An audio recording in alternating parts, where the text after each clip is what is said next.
বেশ কয়েকদিন ধরে তাপমাত্রা বাড়তে শুরু করেছে, একেবারে গলদঘর্ম অবস্থা। কিন্তু এরই মাঝে বড়সড় স্বস্তির খবর দিচ্ছে আলিপুর আবহাওয়া দফতর। হাওয়া অফিস বলছে যে উইকেন্ডে কিন্তু এবার জমিয়ে বৃষ্টি হবে দক্ষিণবঙ্গে। হাওয়া অফিসের পূর্বাভাস যে দক্ষিণবঙ্গে কিন্তু ব্যাপক ঝড় বৃষ্টির সম্ভাবনা রয়েছে এবং তার জন্য মৎস্যজীবীদের উপকূলে, সমুদ্র উপকূলে যেতেও মানা করা হয়েছে। এবং এই ঝড় বৃষ্টির দাপটের জেরে তাপমাত্রায় যে বেশ কিছুটা হেরফের হবে সেটা কিন্তু আর বলার অপেক্ষা রাখে না।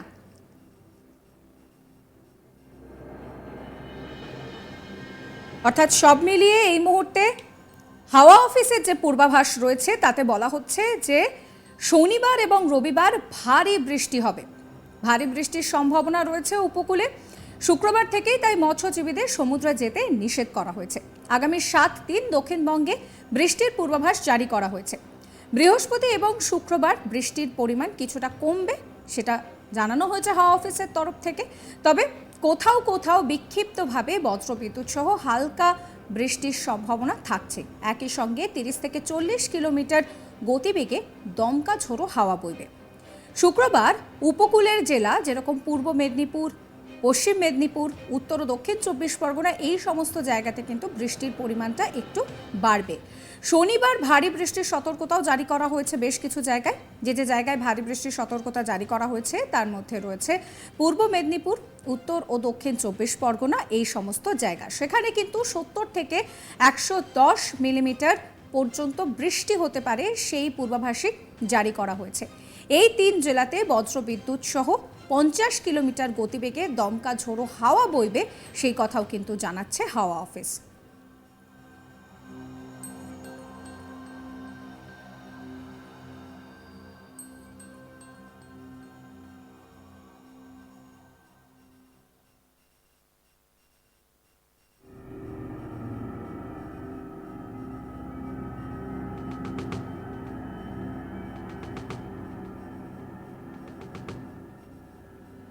এবার আপনাদেরকে বলি কলকাতার আবহাওয়া কীরকম থাকবে। কলকাতাতেও কিন্তু ঝড় বৃষ্টির যে সম্ভাবনা, সেই সম্ভাবনার কথা বলছে হাওয়া অফিস। অর্থাৎ দক্ষিণবঙ্গের সমস্ত জেলাতে যেরকম হাওয়া অফিস বলছে যে ঝড় বৃষ্টি হবে, সেই একই রকমভাবে শহর কলকাতাও বৃষ্টিতে ভিজবে এবং শহর কলকাতায় এই বৃষ্টির ফলে কিছুটা হলেও তাপমাত্রা নামবে। আগামী কয়েকটা দিন শহর কলকাতার জন্যও বৃষ্টির পূর্বাভাস জারি করা হয়েছে, বিক্ষিপ্ত বৃষ্টির কথা বলা হচ্ছে এবং একই সঙ্গে ঝোড়ো হাওয়া বওয়ারও একটা সম্ভাবনা রয়েছে বলেই জানাচ্ছে হাওয়া অফিস।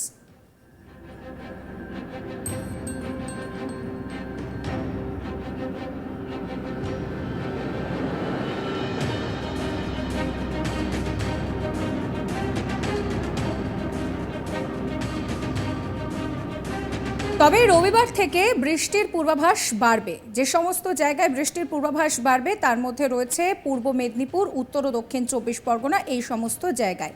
এখানে কিন্তু 70 থেকে 110 মিলিমিটার পর্যন্ত বৃষ্টি হতে পারে। এবার যদি আমরা পাশাপাশি উত্তরবঙ্গের দিকে নজর রাখি, রবিবার থেকে উত্তরবঙ্গের সব জেলাতেই বজ্রবিদ্যুৎ সহ হালকা বৃষ্টির সম্ভাবনা রয়েছে এবং একই সঙ্গে ঝোড়ো হাওয়াও বইবে। সোমবার জলপাইগুড়ি, আলিপুরদুয়ার এবং কালিম্পংয়ে বেশি বৃষ্টির সম্ভাবনা রয়েছে। মঙ্গলবার জলপাইগুড়ি, আলিপুরদুয়ারে বৃষ্টির পরিমাণ বাড়বে এবং তারপর কিন্তু ধীরে ধীরে মালদাতেও বৃষ্টির পরিমাণ বাড়বে। অর্থাৎ শনিবার রয়েছে নির্বাচন, আর সেই নির্বাচন রাজনৈতিক পারদ চড়লেও আবহাওয়া কিন্তু বলছে যে পারদ কিছুটা নিম্নমুখী থাকবে। তার কারণ ঝড় বৃষ্টির পূর্বাভাস জারি করা হয়েছে। আগামী 7 দিন টানা এই ঝড় বৃষ্টির পূর্বাভাস জারি করা হয়েছে। খুব স্বাভাবিকভাবে শুধুমাত্র যে দক্ষিণবঙ্গের জেলাগুলির ক্ষেত্রে ঝড় বৃষ্টির পূর্বাভাস জারি করা হয়েছে তা কিন্তু নয়, উত্তরবঙ্গেও একই সঙ্গে ঝড় বৃষ্টির পরিমাণ বাড়বে ধীরে ধীরে। রবিবার সেখানে বৃষ্টিপাত শুরু হবে, সোমবার কিছুটা বৃষ্টিপাত বাড়বে, মঙ্গলবার কিছুটা বৃষ্টিপাত আরও বাড়বে, সেই পূর্বাভাসই জারি করা হয়েছে। এবং এই যে মাঝখানে এই অতিরিক্ত গরম, একটা হাঁসফাঁস অবস্থা, নাজেহাল অবস্থা, সেই নাজেহাল অবস্থা থেকে কিছুটা হলেও বলা যেতে পারে যে স্বস্তি মিলতে চলেছে বঙ্গবাসীর। এই নিয়ে আবহাওয়াবিদ সোমনাথ দত্ত তিনি কি জানাচ্ছেন শোনাবো আপনাদের। তো আগামী কয়েকদিন আমাদের দক্ষিণবঙ্গের প্রত্যেক দিনই বৃষ্টি হবে আগামী 7 দিন, এটুকু আমি প্রথম বলি।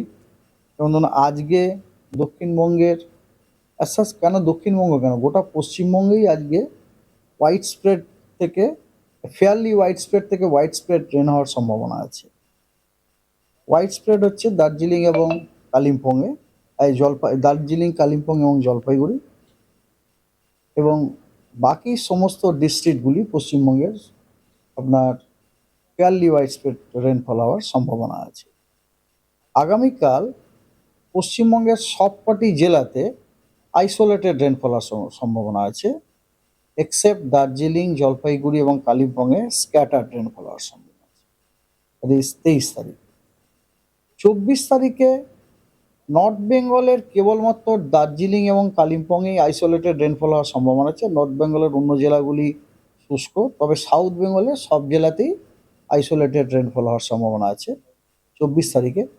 25 তারিখে দক্ষিণবঙ্গের যে কোস্টাল ডিস্ট্রিক্টগুলি আছে, মানে আপনার পূর্ব মেদিনীপুর, দক্ষিণ 24 পরগনা এবং উত্তর 24 পরগনা, ওগুলিতে আপনার ওয়াইড স্প্রেড রেনফল হওয়ার সম্ভাবনা আছে। এবং আরও যে অন্যান্য ডিস্ট্রিক্ট যেগুলো বলছিলাম আপনাকে, ঝাড়গ্রাম, পশ্চিম মেদিনীপুর, হাওড়া, কলকাতা, হুগলি, নদিয়া, এগুলিতে আপনার ফেয়ারলি ওয়াইড স্প্রেড হওয়ার সম্ভাবনা আছে। এবং দক্ষিণবঙ্গের অন্যান্য জেলাগুলিতেও স্ক্যাটার্ড রেনফল হওয়ার সম্ভাবনা আছে। আর উত্তরবঙ্গে কেবলমাত্র দার্জিলিং, জলপাইগুড়ি এবং কালিম্পংয়ে আইসোলেটেড রেনফল হওয়ার সম্ভাবনা আছে, বাকিগুলি শুষ্ক। চতুর্থ দিন অর্থাৎ 25 তারিখে। 26 তারিখে আপনার দক্ষিণবঙ্গের সবকটি জেলাতেই ফেয়ারলি ওয়াইড স্প্রেড। তার মধ্যে আপনার পূর্ব মেদিনীপুর, উত্তর 24 পরগনা এবং দক্ষিণ 24 পরগনাতে ওয়াইড স্প্রেড রেনফল হওয়ার সম্ভাবনা আছে, এবং উত্তরবঙ্গের সবকটি জেলাতেই আইসোলেটেড রেনফল হওয়ার সম্ভাবনা আছে। ষষ্ঠ দিন মানে 27 তারিখে দক্ষিণবঙ্গের সব জেলাতেই ফেয়ারলি ওয়াইড স্প্রেড রেনফল হওয়ার সম্ভাবনা আছে, এবং উত্তরবঙ্গের জেলাগুলিতে আইদার স্ক্যাটার নয়তো ফেয়ারলি ওয়াইড স্প্রেড হওয়ার সম্ভাবনা আছে। ফেয়ারলি ওয়াইড স্প্রেড জেলাগুলি হচ্ছে জলপাইগুড়ি, আলিপুরদুয়ার এবং কালিম্পং। আর সপ্তম দিন অর্থাৎ 28 তারিখে দক্ষিণবঙ্গের সব জেলাতেই স্ক্যাটার্ড রেনফল হওয়ার সম্ভাবনা আছে, এবং উত্তরবঙ্গের আপনার জলপাইগুড়ি, আলিপুরদুয়ারে আপনার ওয়াইড স্প্রেড রেনফল হওয়ার সম্ভাবনা আছে। দার্জিলিং, কালিম্পং, এবং কোচবিহারে ফেয়ারলি ওয়াইড স্প্রেড হওয়ার সম্ভাবনা আছে, এবং বাকি জেলাগুলিতে স্ক্যাটার্ড রেনফল হওয়ার সম্ভাবনা আছে। এই হচ্ছে আপনার 7 দিনের ওয়েদার ফোরকাস্টিং। আর ওয়ার্নিং প্রত্যেক দিনই আছে। ফর এক্সাম্পল, আজকে সাউথ বেঙ্গলে ইনক্লুডিং কলকাতা আপনার thunderstorm, lightning, rain, gusty wind 50 থেকে 60 কিলোমিটার প্রতি ঘন্টার গতিবেগ পশ্চিমবঙ্গের সবকটি জেলাতে আছে, এবং তার মধ্যে কয়েকটি জেলাতে অরেঞ্জ অ্যালার্ট দেওয়া হয়েছে। সমস্ত খবরের আপডেট জানার জন্য আপনাদের নজর থাকুক আজ তাক বাংলায়। সাবস্ক্রাইব করতে ভুলবেন না আজ তাক বাংলার ইউটিউব চ্যানেলকে, ফলো করবেন হোয়াটসঅ্যাপ চ্যানেলও।